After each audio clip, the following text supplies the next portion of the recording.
listen to a story about a man named Jim. Hollywood loves a good tale about the quest for oil. I drink your milkshake.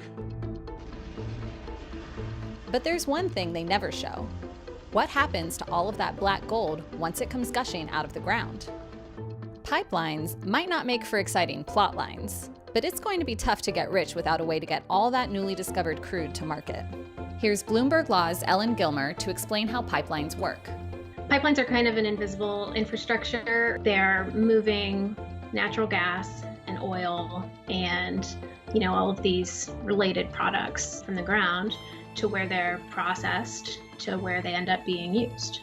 Most Americans know about pipelines from what they hear about them on TV. Environmental activists marched in Washington today to protest plans for the Keystone XL oil pipeline. Native Americans in North Dakota have been protesting over the Dakota Access Pipeline. But what people might not realize is that in nearly every corner of America, there's probably a pipeline right under their feet.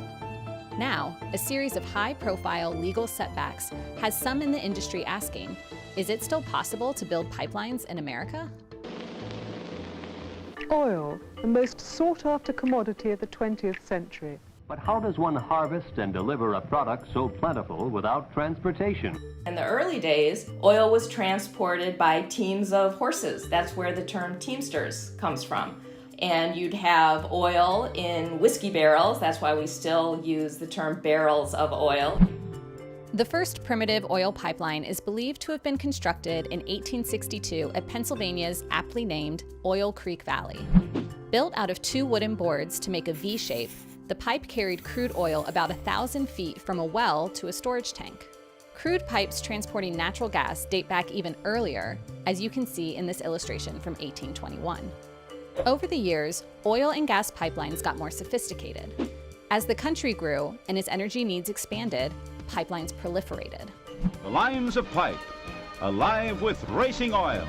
Today, more than 2.6 million miles of pipeline form a hidden energy superhighway just below the surface. So, how did pipelines get so contentious?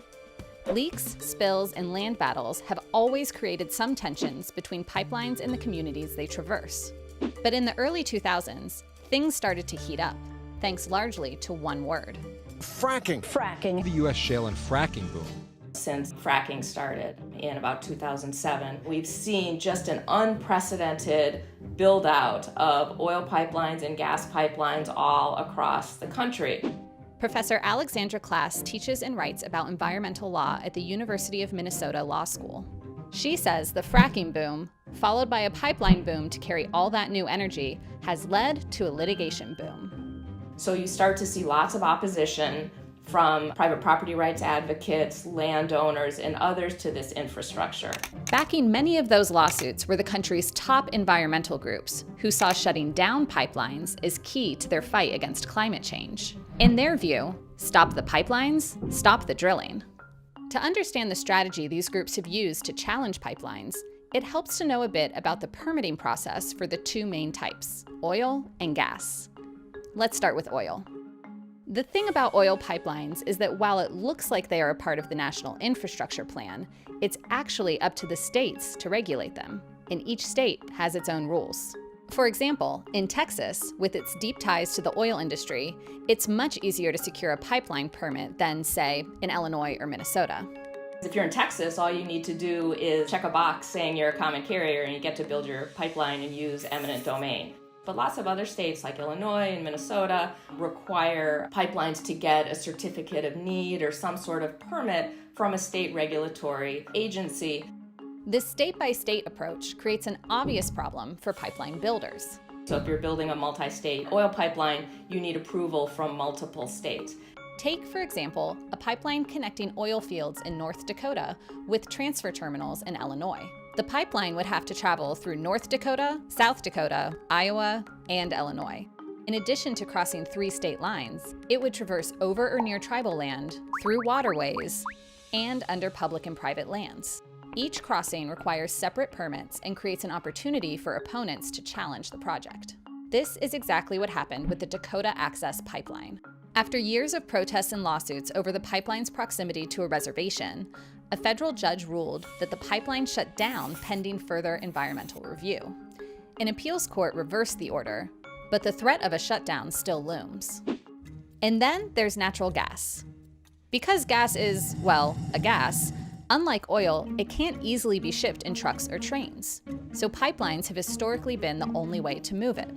Concerned that this ability to control the flow of gas, and therefore the price, gave producers a monopoly, Congress passed the Natural Gas Act of 1938. The federal government has regulated gas pipelines ever since. Today, a natural gas company wanting to build an interstate pipeline doesn't need approval from individual states. Instead, it must get a permit from the Federal Energy Regulatory Commission, or FERC. That's a huge process in itself. You have to go through an environmental review process. You have to show that the pipeline is actually needed, that it's serving the public. Then you also have to get all of these other kind of miscellaneous permits for impacts that your pipeline might have on the environment, on environmental justice communities, on historical artifacts along the route. Each of those permits you can think about them as pressure points. To the extent that you extend out the permitting process and the litigation for whether it's an oil pipeline or a natural gas pipeline, that can threaten the viability of the project. In July of 2020, Dominion and Duke Energy announced their decision to cancel the Atlantic Coast gas pipeline after years of delay and ballooning costs. And, more than a decade after becoming the first cause célèbre of the modern anti-pipeline movement, the Keystone XL oil pipeline still hasn't been built. In all the different legal challenges to oil and gas pipelines over the past decade, challengers to pipelines have had a lot more success than industry lawyers expected. There were big construction delays with a lot of pipelines because of litigation. So what's next?